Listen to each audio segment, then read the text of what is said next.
There's a country that went from atomic rubble to the world's second largest economy in 40 years. Not through oil, not through conquest, through something nobody saw coming, turning cultural shame into competitive advantage. And then they paid for it in ways most people still don't understand. This is the story of how Japan weaponized discipline, rewrote capitalism, and built an economy so powerful it terrified America. Then watched it all come apart in slow motion. August 1945. Japan surrenders. 2 cities are ash. The infrastructure is demolished. 16 million people are homeless. Industrial production has collapsed to 10% of pre-war levels.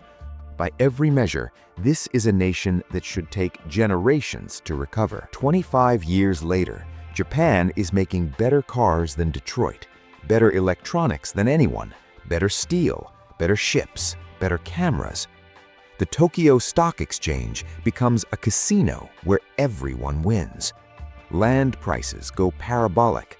A single square meter in Tokyo's Ginza district is worth more than entire blocks in Manhattan. By 1989, the Imperial Palace grounds in Tokyo are theoretically worth more than all the real estate in California combined. Something happened between the rubble and the bubble, and it wasn't a miracle, it was a system. One built on a very specific cultural foundation that the rest of the world tried to copy but couldn't replicate. Because what Japan did wasn't just economic policy, it was social engineering at scale. Here's what most people miss about Japan's rise. It wasn't about working hard. Lots of countries work hard. It was about aligning an entire population around collective survival through a framework that made individual failure socially unbearable. The setup was accidental genius. Post-war Japan had no military budget. The US was footing the defense bill. That meant every yen could go into infrastructure and industry. But more importantly, Japan had something no other capitalist country had: cultural cohesion forged through centuries of isolation and recent catastrophic defeat. They took that cohesion and turned it into an economic weapon called the Japanese model. Here's how it worked. Corporations became lifetime families. You joined a company at 22, you stayed until 65. In return, the company guaranteed your employment, your housing, your identity. Firing someone wasn't just economically difficult, it was social betrayal. This created something Western economists thought was impossible: workers who genuinely identified with corporate success, not because of stock options, because their neighbor's opinion of them depended on which company logo was on their business card. Then came the keiretsu system. Imagine if Ford owned the bank that lent it money, the steel company that supplied its factories, the insurance company that covered its workers, and the trading company that exported its cars. Now imagine all those companies owned each other in a circular web of cross-shareholding. That's keiretsu. It meant companies didn't answer to quarterly earnings, they answered to long-term industrial dominance. They could lose money for years if it meant crushing foreign competition. American firms had to show profit every 3 months. Japanese firms could play a 10-year game. The government wasn't regulating this system, it was conducting it. The Ministry of International Trade and Industry picked industries to dominate, allocated capital, coordinated which companies would target which export markets. It was capitalism with a command center. And for 30 years, it was unstoppable. Now here's where the discipline part gets uncomfortable. The average Japanese salaryman in the 1970s and 80s worked 12-hour days, commuted 2 hours, saw his family on Sundays if he was lucky, drank with his boss until midnight because refusing was career suicide. There's a word in Japanese, karoshi, death from overwork. It's in the dictionary because it happens enough to need a word.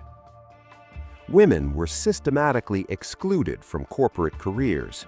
University degrees mattered less than which company hired you at graduation. Creativity was subordinated to conformity. You didn't job hop. You didn't start a garage company. You didn't question the system. But here's the tension. It worked spectacularly. Japanese products weren't just cheaper, they were better, more reliable, better designed. Honda and Toyota didn't beat Detroit through sweatshop labor. They beat them through kaizen, continuous improvement, through quality circles where assembly line workers diagnosed production flaws, through a culture where making a defective product brought personal shame. America tried to copy the manufacturing techniques, imported the consultants, studied the methods, but you can't copy shame. You can't copy a society where letting down the group is worse than personal failure. By the mid-1980s, Japan was buying Rockefeller Center, Columbia Pictures, Pebble Beach Golf Course. American politicians were writing books about the Japanese threat. Economists were predicting Japan would overtake the US economy by 2000. The Japanese model had apparently cracked the code. Disciplined labor plus patient capital plus government coordination equals inevitable victory. Except there was a math problem hiding in plain sight. When you guarantee lifetime employment and tie corporate survival to national prestige, you create a system that can't admit failure. Banks kept lending to zombie companies. Corporations kept building factories they didn't need.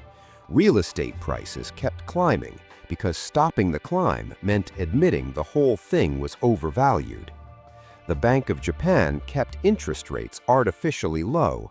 Money was almost free, so people borrowed, not to build businesses, to buy assets, land, stocks, golf club memberships that traded like securities.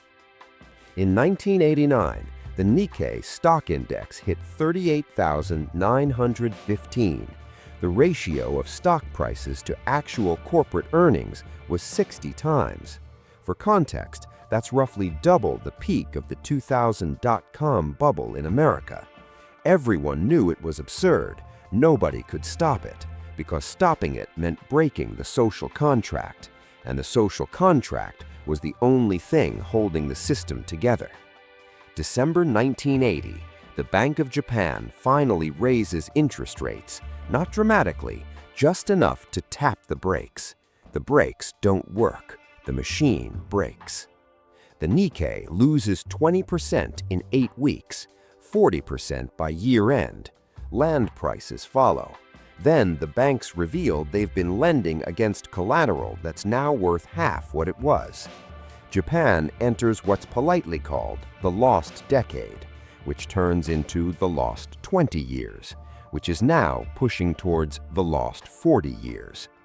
Here's the part nobody talks about.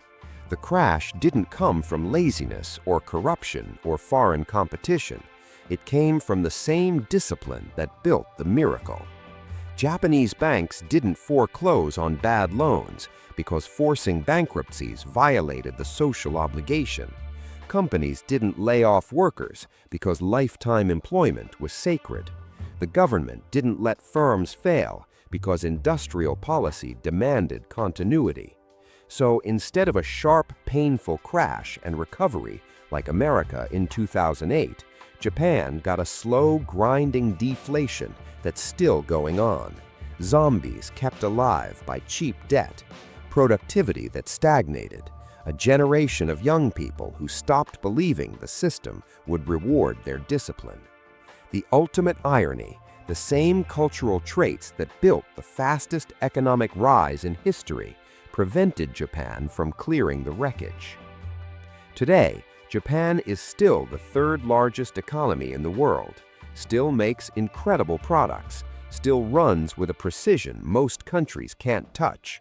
but the median household is poorer than it was in 1995. The population is shrinking by 500,000 people a year. Young people are opting out of the corporate ladder entirely. The discipline is still there. The trains still run on time. The streets are still clean. But the promise that discipline guarantees prosperity is broken. Other countries watched this happen and learned different lessons. South Korea looked at Japan and said, "We'll copy the model, but stay poorer longer so we don't bubble."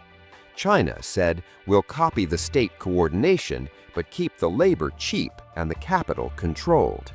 America looked at Japan and said, "See what happens when government picks winners? Free markets forever." But here's what nobody wants to say out loud. For 40 years, Japan proved you could beat free market capitalism with coordinated discipline. They didn't just compete, they dominated. And the only thing that stopped them wasn't competition. It was their own success turning into a trap they were culturally unable to escape. Which raises the question nobody's answered. Was Japan's rise a miracle or a mirage? An economic model or a one-time trick that only works until it doesn't? Because if discipline and coordination can build an empire that fast, but the same traits prevent you from adapting when it breaks, what does that mean for every other country trying to engineer rapid growth through top-down control? Japan didn't fail because they were lazy. They're still not lazy. They failed because the system that made them rich required pretending success was permanent. And the market doesn't care about your culture. It only cares about the math. The trains still run on time in Tokyo, but they're half empty now, and nobody's sure where they're going.